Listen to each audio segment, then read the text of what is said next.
air transportation, and Volga-Dnieper helped to get access to the Western microelectronics to the spare parts for airplanes since 2022, so after the full-scale invasion of Russia.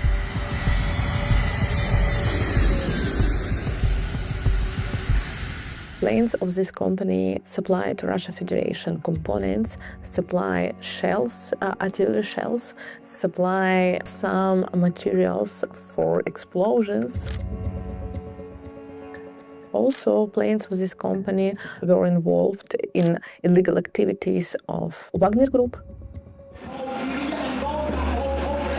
Also, these planes were involved, for example, in supply of Shahed drones from Iran.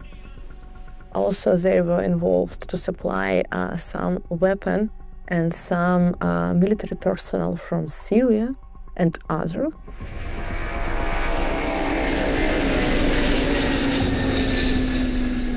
We, as State Watch, prepared an investigation about Volga-Dnieper, and we revealed that since 2014, Volga-Dnieper gave some logistic services to Russian military plant.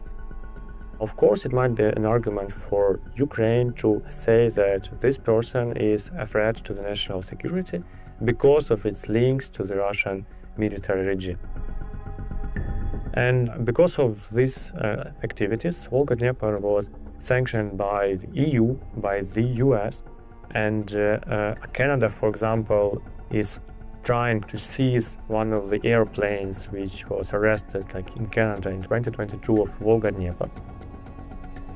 Another argument which might be used is the connection of Vardanyan to Russian holding KAMAZ.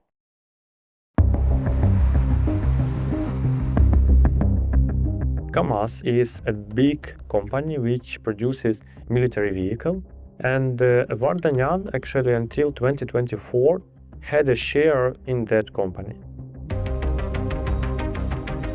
KAMAZ has a lot of agreement with a lot of Russia military plants, and also KAMAZ supplies their products direct to Russia Ministry of Defense. КАМАЗ стал известен в мире и продвигается по всему миру. Страна имела возможность перевозить необходимые продукты, необходимые товары, грузы на таких замечательных машинах, которые вы производите. KAMAZ produces military vehicles for Russian army, produces some platforms for artillery, and some other military vehicles which are used by Russian army.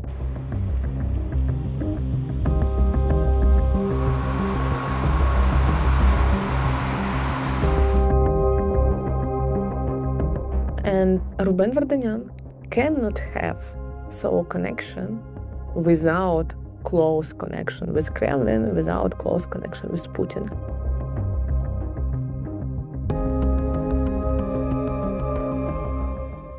Владимир Владимирович, я хочу обратиться к вам, как гражданин России. Я всегда пытался быть хорошим гражданином России и делать все, чтобы Россия процветала бы. Я знаю, что вы, как лидер, можете сделать многое.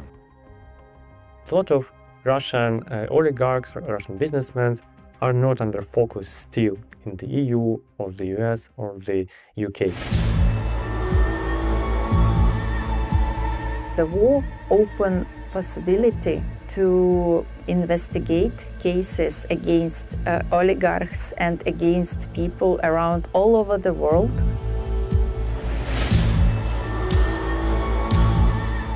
We must sanction people who help Russia, and Ruben Vardanyan is one of people who enable Russia to kill. You're just helping people to kill Ukrainians, to steal Ukrainian children, to destroy Ukrainian infrastructure, and actually make Ukrainian territory unsafe. So anybody like Vardanyan who is helping facilitate this Russian effort is certainly complicit in the war crimes that are going on. He is criminal for Europe, for NATO countries, and for Ukraine. That's why we need to arrest him. He's sending a lot of Russian propaganda to people and doing it officially. Just remember what he did in Karabakh.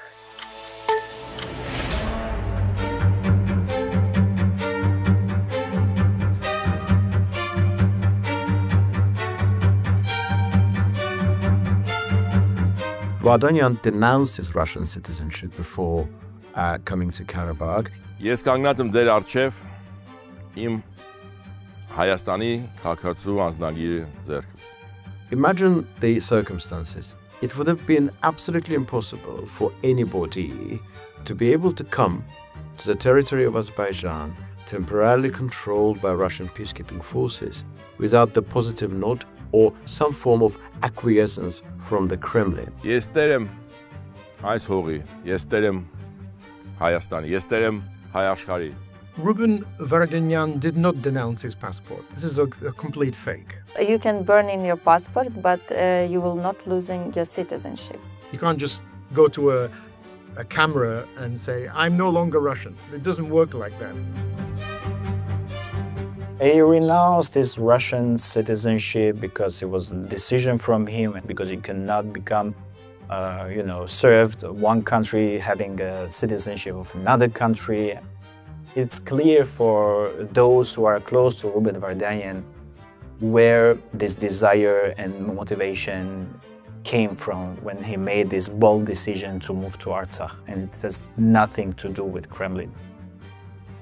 All connections what Ruben Vardanyan has with Russian military-industrial complex will have result that Ruben Vardanyan will be sanctioned in EU, in USA, and United Kingdom, and other.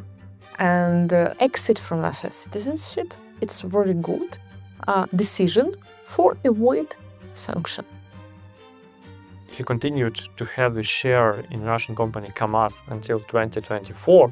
These two facts do not correlate with each other. Russian oligarchs are not individual actors. They know that they are captured by the Russian state. The Russian intelligence officers control them. They know that if they don't do what the intelligence officer or what the Kremlin tells them to do, they will either lose their money or they will be killed or they will go to jail.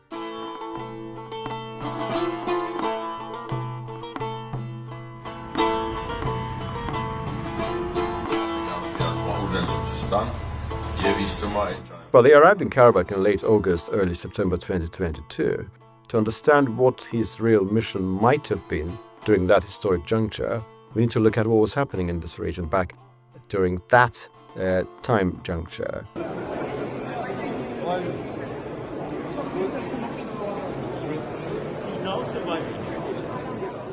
Pakistan Azerbaijan-Armenian peace process was underway. So that peace agreement, which is good for everybody in the South Caucasus, it's for everybody, for economic development, for geopolitics. The Armenian and Azerbaijani leaders once again fully reconfirmed their respect for the other country's territorial integrity and sovereignty.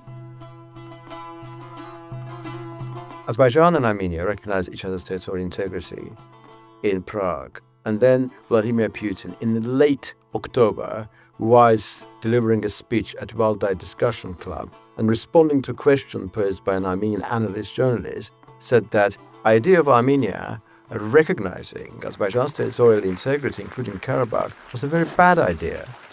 На каком-то этапе договоримся с азербайджанской стороной, отдайте 5 районов. Армянское руководство пошло своим путем. Как известно, это привело к той ситуации, которая сложилась на сегодняшний день. Так называемый Вашингтонский, насколько я себе понимаю, предусматривает признание суверенитета Азербайджана над Карабахом в целом. Но если Армения так считает, пожалуйста. Vladimir Putin's public statement should be viewed as part of the same picture. And therefore, my very brief and concise answer to your question is that, on the basis of available evidence, indeed, he was sent by Russia, first of all, to derail the peace process between Azerbaijan and Armenia and the internal dialogue between Baku and Karabakh Armenians.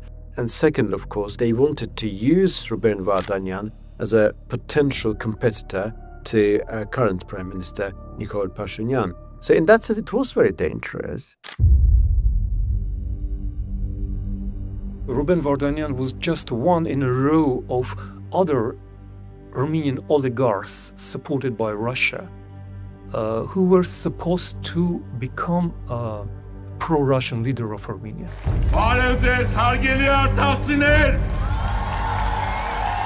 He was supposed to come back to Armenia as a hero, as a savior, not of Karabakh, of Armenia, as a Trojan horse of Putin.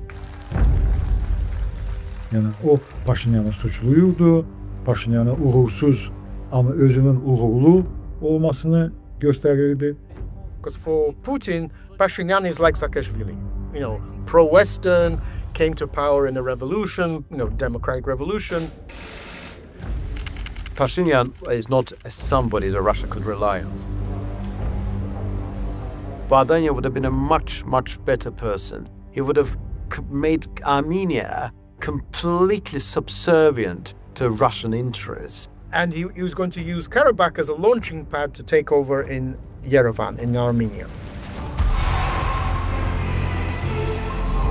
Բայց Ռուսաստանի քաղաքացի ու բերել Ղարաբաղում ընտրել կամ նշանակել այդ պաշտոնին, դա բերելու է Ադրբեջանի համար դա անընդունելի տարբերակ լինելու, որտեղ դրանով իսկ հասկացնում է, որ Ռուսաստանը ուզում է սառեցնի իրավիճակը եւ շարունակի, եւ դա ընդդիմանալու է Ադրբեջանը, ես դրան կատեգորիկ դեմ եմ եղել եւ բացատրել եմ դրա նախագահային գործով, որ նման սխալ թույլ մի տվեք։ Բայց ցավոք շարունակել են նույնը եւ ինչ-որ բերես ճանապարհի փակում, էկոլոգիայի խնդիր եւ այլն ու բերեն ճգնաժամի։ Mən inanıram ki, Ruben Vardanyan Rusiyanın layihəsi, onun Qarabağda peyda olması, onun orada hərəkətləri, verdiyi bəyanatlara, danışıqlar prosesində olan hadisələrlə